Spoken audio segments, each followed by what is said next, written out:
I'm Beverly Bozeman. Join me as I introduce you to the women who impact our communities and churches, first ladies, female pastors, and ministers. You will be enlightened and delighted. This is about her ministry. Hey, this is Beverly Bozeman, and welcome to another edition of About Her Ministry. And today I have the one and only, the fabulous Minister Dorothy Jones of Spirit of Truth Ministries. Thank you so much for joining us. You're welcome. We really do appreciate it. We are so excited. There's a room full of people, but I am really so excited to have you on today. And she's coming out, y'all, coming out of the house so that we can find out more about her. And this is so exciting. I feel so honored. So we're just going to jump right into it. So, like I said, she's a minister, and we want to know, the first question is why, not when, but why did you say yes when God told you he wanted you to share the gospel as a minister? Well, I had gone through a lot in my life, and I had come to the end of myself, and I had been through so much stuff, Bill. I knew God had a calling on my life, but I was kind of running from it because I felt so unworthy of God calling me for one thing, and I had gone through so much, and God had always blessed me on the material side, but mentally, I was messed up. So when God began to call me, I felt so unworthy. Then I really went through so much stuff that I just got tired. And I said, God, whatever you will have me to do, you lead me and I'll go if you send me. So it was an experience of realizing that I couldn't go no further without him, and I was nothing without him. So that's the reason why I answer my call. Good. Would you say that it was kind of like a Jonah experience? Like he allowed all of this stuff to happen to get your attention or get you to say yes? Or was it just life and you just said yes? For one thing, Belle, I knew I had a calling on my life. And when you have a calling on your life, what happens is nothing you do is comfortable. Whatever you see, I was buying stuff. I had a Mercedes. I had bought houses and stuff, trying to fulfill that void in my life. Right. So what happened was, God kept wooing me to come. So I knew that at that point that I was just everything was just chaotic in my life. So I realized I better answer this call. I didn't want God to rocks to cry out for me, really. Yeah. I can cry out for myself. So I didn't want to cross God's deadline with me being disobedient. That's the main thing. Right. Okay. So as a minister, I know, well, not as a minister, but you said you had a lot of material things. What did you have to give up, if anything, to say yes to the call? I had to give up my wills and my desire for my life, and I had to surrender my will to his will. I had to give up the world. See, the most important thing is the world don't have anything to offer you. That's right. So you reap corruption when you seek after all these material things, but when you see God promised he'll add these things unto you. So I began to, with all the stuff that I had, I wouldn't say that God allowed me to go through it. I had to come to realize to ask God to save me from my own self. I was my worst enemy. Okay. So what was the plan that you had for yourself? My plans was, like everybody tell everybody, to be successful. I was running after these things, but I was tired because it wasn't making me happy. I got everything that I wanted, but I still wasn't happy. I had an emptiness and a void in my life. And I knew it was something else more than just receiving material things. But deep down, I smiled. I had a mask on for people, but when I got by myself, I didn't even really know who I was. So that was the beginning of God really wooing me to come to him. Yeah. I think a lot of people, we go through that, and we do buy things and we load ourselves with people to try and not hear God when he's telling us to do stuff and not do stuff. So some people never answer God and they just pay the price over and over and over again. I Yes. know I would just Yes. get so tired of that. So Yes. what kind of advice would you give to somebody who has been called to minister regardless of the position, but they were called to be preach the gospel, but they're straddling the fence? So what would you tell them? My advice to them, Belle, is number one, everybody have a ministry. Those that are believers, Yeah. everybody have a ministry. I'm not hung up on titles. If did nobody even call my name, I know that God had his hand on my life. Right. And the advice I would give to people is stop running and stop and ask God, Lord, what will you have me to do? When we get from beyond man approval, when we ask God, first of all, deliver us from people and deliver us from ourselves. We have to go. God, first, what God began to do is set you apart, start sanctifying your life, set you apart, getting your life straight. Things that the main thing that I found out that we don't forgive ourselves. Oh, yes. We don't forgive Yes, ma'am. ourselves. Everybody has a past, but once you become and you say yes to God, God said he'll throw all that stuff in the sea of forgiveness. That's whether right. Anybody forgive you or what, God forgave you. And that was my main thing. I was covered because I was in the public eye. So I was trying to live a moral life, but I still was unhappy. A moral life is good. Yeah. But to answer to the will of God is more important, and he will complete you in the whole being. And I'm really happy. I asked God to deliver me from people. I'm happier than I ever been a day in my life. I'm happy. And I'm glad that I did answer his call. Yes. I was going to ask that question, but now I don't have to. That is so awesome. Yes. And I can really testify, y'all, that she is really a genuinely happy person. I've been knowing Minister Jones for quite some time, and the way she is the way she is. Ain't no sugarcoat about it. What you get, and she's an awesome, dynamic woman. So I'm really glad that you said yes to the call, because there's so many people whose lives are better for knowing you, and I am one of those folks. Praise the Lord. So, what is the most awesome thing that you've seen God do, whether it's for you or somebody else? The most awesome thing that I've seen God do is to give me some joy and peace that I've been running after all of my life. So when I started out in business, I knew God had favor on my life. I always want to be a blessing to people, but I forgot about taking care of myself. So when I accepted the Lord and accepted his calling, it was like a mountain on me. And God delivered me from trying to please the people, because I'm telling you one thing about man will lift you up today and kill you tomorrow. But God made a promise he'll never leave us nor forsake us. So even when I'm lonely, he comforts me. So when I tell you the inner peace of God be anything that I ever bought a day in my life, I am happy from within. And I know that the Bible said we'll epistles read every day, but babe, we got some people, sometimes they just want to see people smile. Yeah. And honestly, Christians are some of the saddest people I ever seen in my life. So I asked God, you're going to give me some joy. Everything that he has for me, I desire. And what he said to me, Gail, you seek me, and all the other things I add unto you. And he does just that. I don't see no doubt. I don't have no doubt about what he's going to do. So really, Bev, I was too busy for him. So I was stricken with congestive heart failure. And I can truly say that was the most exciting thing in my life, being sick. What? Yes, because I was busy and I was too busy for God. God got my attention when we pray, but we never take the time to listen to his voice. That's right. That's right. So that's what was going on with me. I couldn't hear him because I had everything else in front of him. Right. So the most important thing, I thank God for my joy and my peace. And when they say the world didn't give it, the world can't take it away, it is so true. Through my trials and my tribulation, I learned to depend on him. And I promised God a long time ago I was going to close these natural eyes and walk by faith. That's where my joy come from.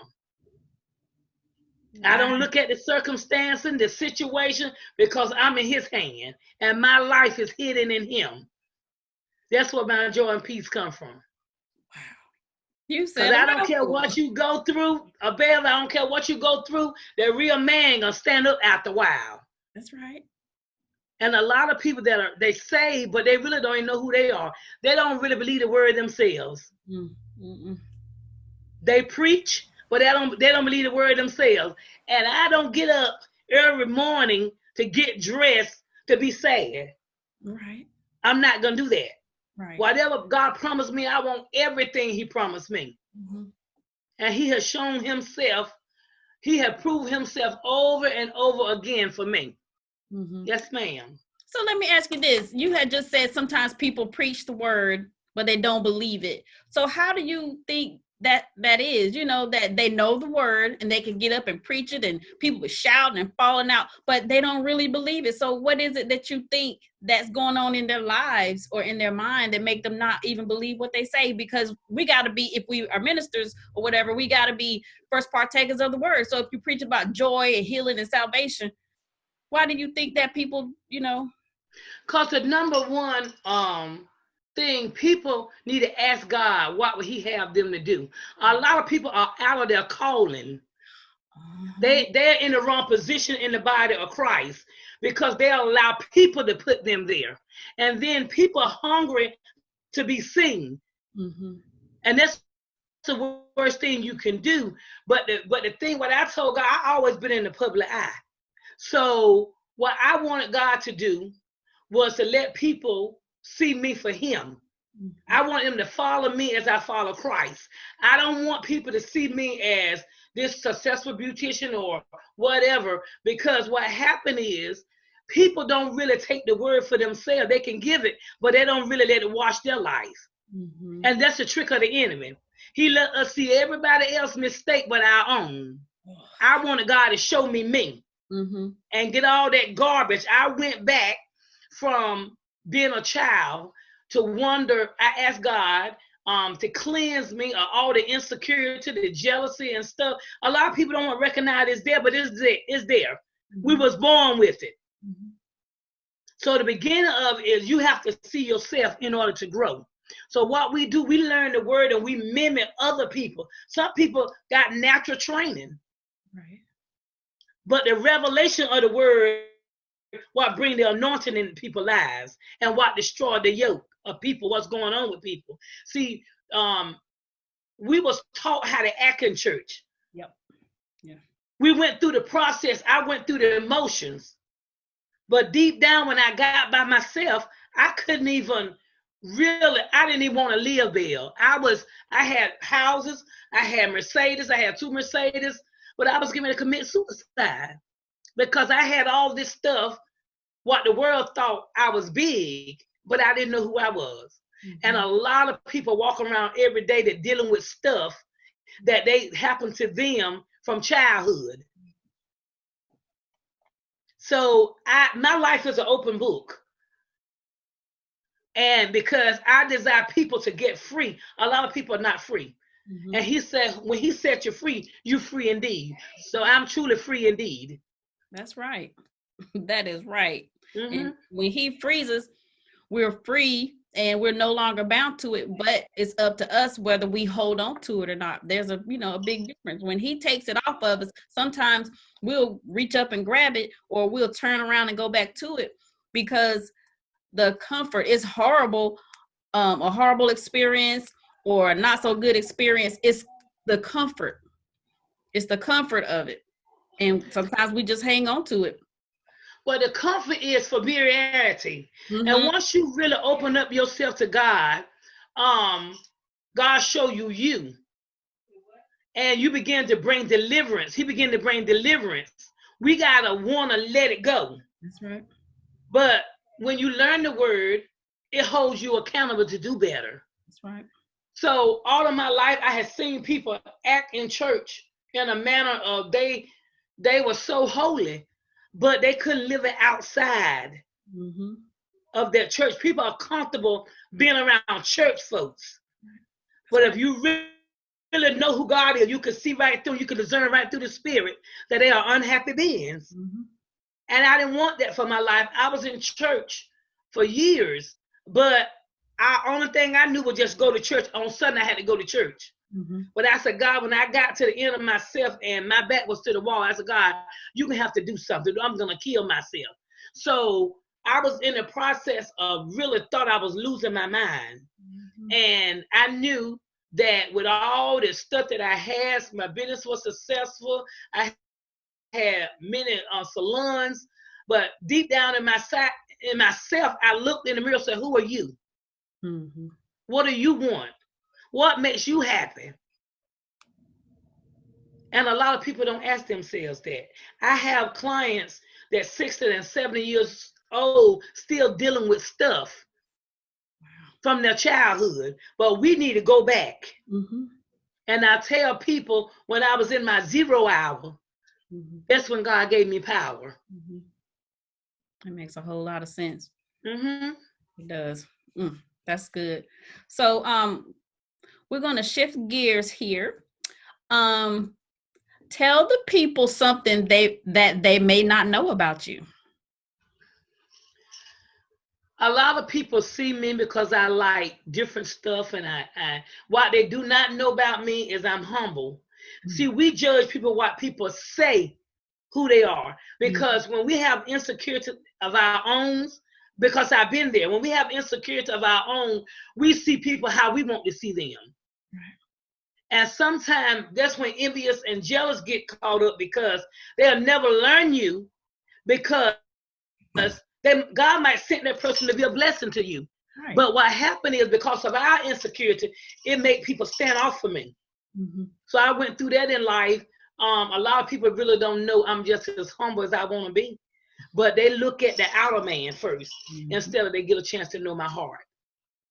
Wow, that's really interesting. I thought you were going to say something like, you know how to ride a motorcycle. No. Or you like to jump out of airplanes. I never would ever imagine you saying that. My main desire, baby, is I want people to live an abundant life. And that doesn't mean materialistically mm-hmm. all the time. Mm-hmm. What it means is God wants us whole and complete. And I deal with people every day, Belle, and I see the hurt that people still got 60 and 70 years old. When I leave here, I want to finish my course. Mm-hmm. And I want to be a blessing. If I can help one person, it's well with me. That's right. Yes. That's how we're supposed to live our lives. The joy of the Lord is our strength, or at least it is. Yes. You are exactly right. We are some sour-looking people, and yes. I understand why people don't want to be Christians, because we have a lot of folks who are not good representatives.